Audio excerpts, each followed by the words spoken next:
स्वागत है। आज मैं आपसे विमर्श करने आया हूँ। अभी हालिया एक घटना हुई है कि WHO द्वारा, विश्व स्वास्थ्य संगठन द्वारा भारत में जो कोविड से मृत्यु हुई है उसकी रिपोर्ट के बारे में।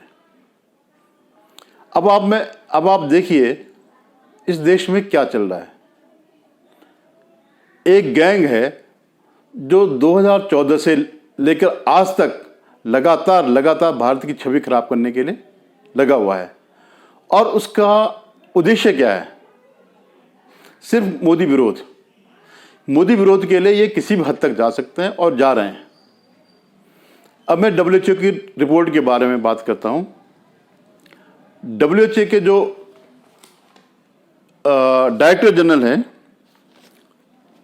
टेड्रोस, इनका नाम बड़ा लंबा है और हिंदी में कहना बड़ा मुश्किल है, इसलिए मैं टेड्रोस को ही लेकर के चलता हूं। कौन है टेड्रोस? ये चीन के एजेंट हैं।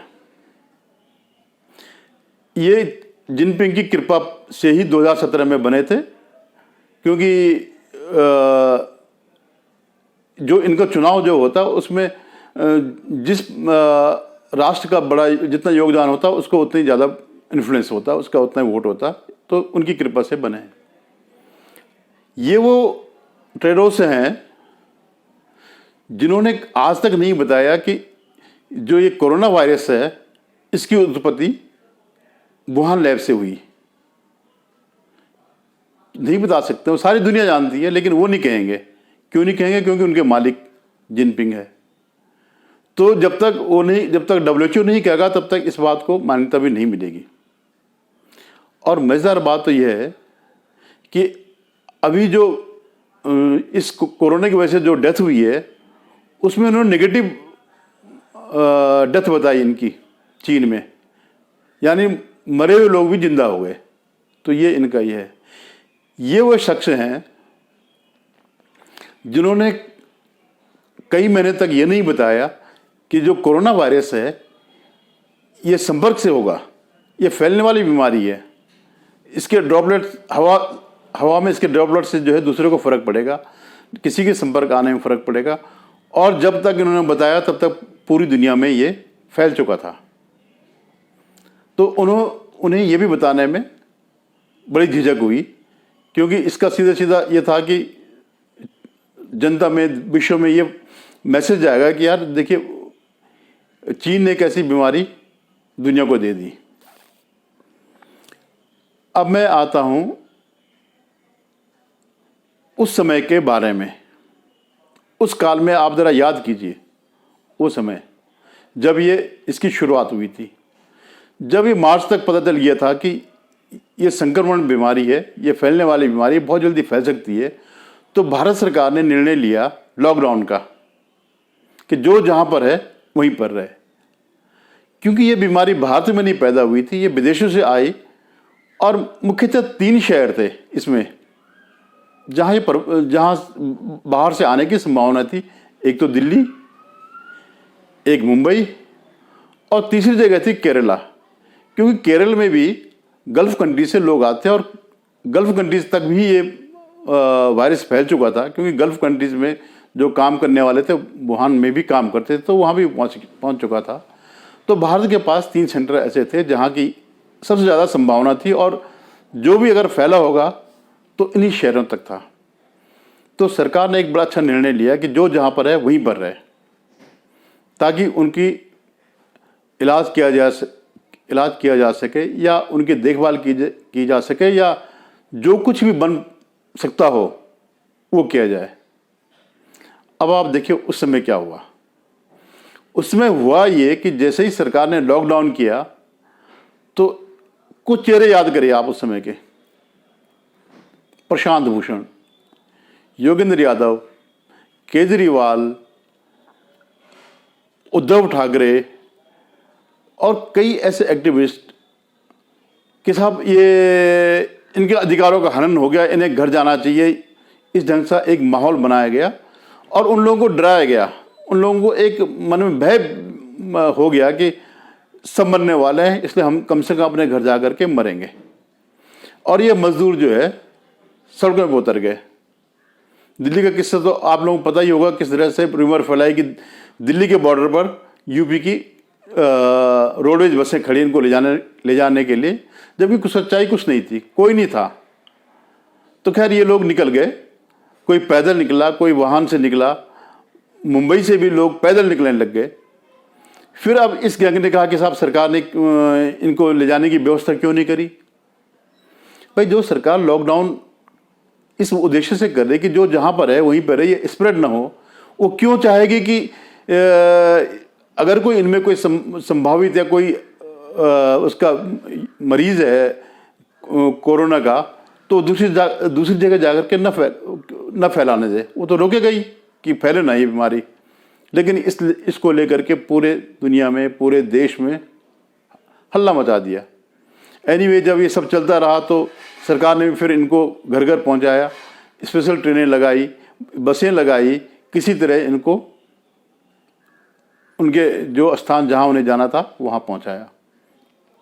इसमें भी आप देखिए कि जो उत्तर प्रदेश के मुख्यमंत्री थे, उन्होंने बॉर्डर पे ही, गाजियाबाद में ही इनके रहने की व्यवस्था कर दी, और जो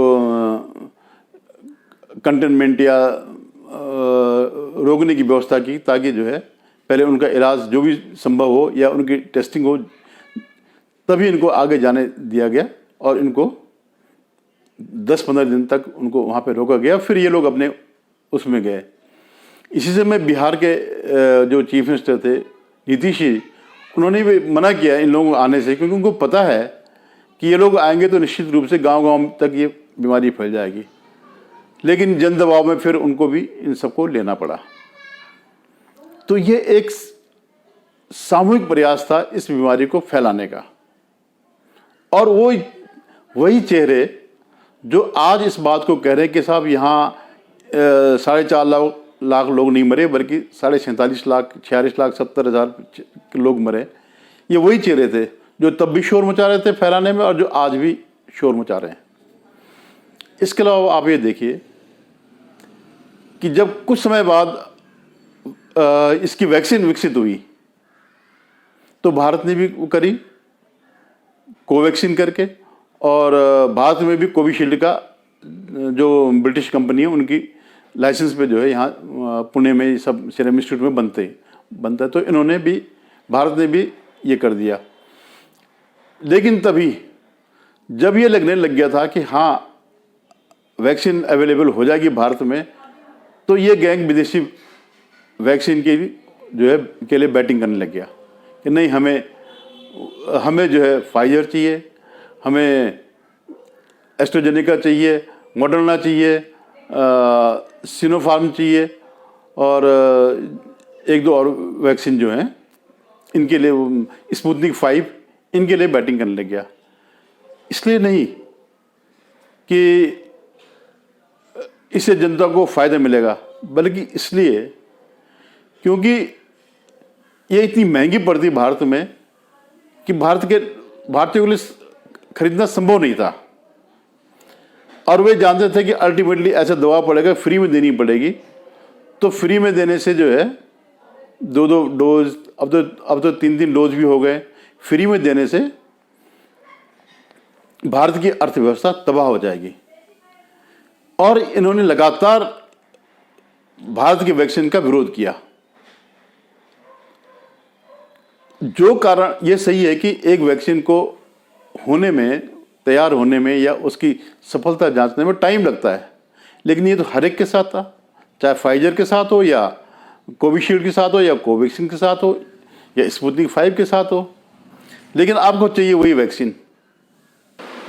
कि जो रिपोर्ट का आधार क्या है, जो WHO की रिपोर्ट है उसका आधार क्या है, किस आधार पर इन्होंने 46 लाख 70 हज़ार की रिपोर्ट की डेथ बताई है। एक्चुअली कोई आधार नहीं है, ये सिर्फ सांख्यिकी है, एक आंकड़ों का हेरफेर है। उन्होंने जो हमारा नेशनल रजिस्टर है जिसमें मृत्यु और जन्म का रजिस्टर जो है उससे कोई फिगर नहीं लिए, क्योंकि वो मानते हैं कि भारत तो एक बहुत पिछड़ा हुआ देश है, इनके यहाँ कुछ भी नहीं है, जबकि आज के ज़माने में भारत 8 साल पहले और आज में ज़मीन आसमान का फ़र्क पड़ गया भारत में। आज डिजिटलाइजेशन में भारत सबसे आगे है। सब चीज़ों के आंकड़े इनका जो है डिजिटलीकरण हो रहा है, सब डिजिटल हो रहा है, लेकिन इनके लिए ये मायने नहीं रखता। जैसे कोई गरीब देश, 4-5 देश गरीब हैं, उनकी तरह भारत जो है पिछड़ा हुआ देश है। भारत दुनिया में सब जगह आगे माना जाता है, लेकिन इनके लिए नहीं है। तो ये क्या है कि एक तो उन्होंने आंकड़ों में कि पिछली बार कितने मरे थे, इसके बार कितने मरे, इसका ये है वो है, और फिर क्या कि मीडिया रिपोर्ट। कौन मीडिया रिपोर्ट?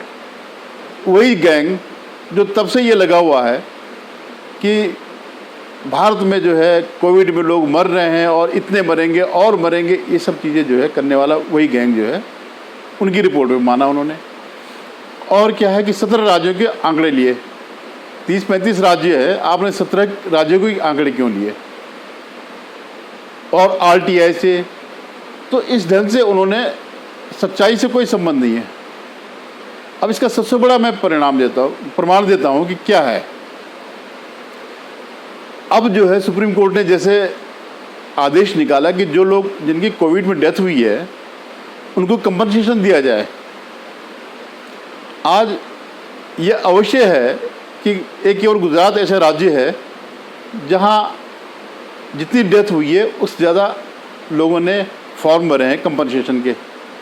लेकिन जिस उत्तर प्रदेश के पीछे सारी राजनीति चल रही है, जिसके लिए इन्होंने वहाँ की फ़ोटो दुनिया भर में बेची फ़ोटो हैं, खूब पैसा कमाया, ड्रोन से इन्होंने वहाँ जलते हुए शवों की फ़ोटो ली और तो और प्रिजर पुरस्कार भी ले लिया।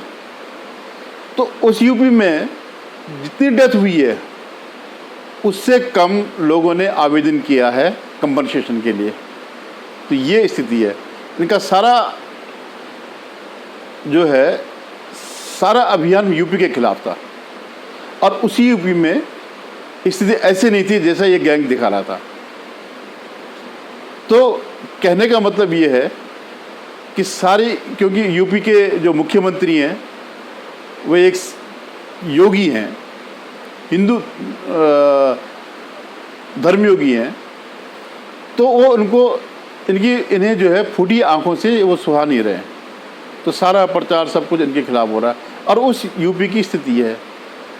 और सबसे बड़ी बात मैं ये कहता हूँ कि जो 40 लाख का जो डिफरेंस है, और ये साल भर से यही करते आ रहे हैं, साल भर से ये गैंग जो है गलत रिपोर्टिंग की बात कर रहा। इतने इनके मीडिया हाउसेज हैं, अरे कहीं किसी ने अगर कुत्ते ने भी अगर काट दिया तो तुरंत पहुंच जाएंगे कि साहब ये सरकारी कुत्ता है, सरकार ने कुत्ते क्यों छोड़ रखे हैं। अगर 40 लाख है लोग अनरिपोर्टेड हैं, तो एटलीस्ट कम से कम 1 लाख को तो सबूत के साथ लाइए कि इस परिवार का ये आदमी कोरोना से मरा और इसको जो है सर्टिफिकेट नहीं दिया गया या इसकी डेथ रिपोर्ट नहीं की गई। तो ये इनका एक पाखंड है। तो ये सब ये लोग हो रखे हैं अनाथ 2014 से। जो इनकी सत्ता थी असली वो अब है नहीं। तो ये ड्रामा इनका चलता रहेगा और आगे भी चलता रहेगा, 2 साल तक भी चलता रहेगा। तो इनके उसमें आने की कोई ज़रूरत नहीं, इनके बहकाव में आने की कोई ज़रूरत नहीं है। ये सब अभी भी करते रहेंगे। धन्यवाद। अगर आपको मेरा वीडियो अच्छा लगे तो शेयर कीजिएगा, लाइक कीजिएगा और सब्सक्राइब कीजिएगा। धन्यवाद।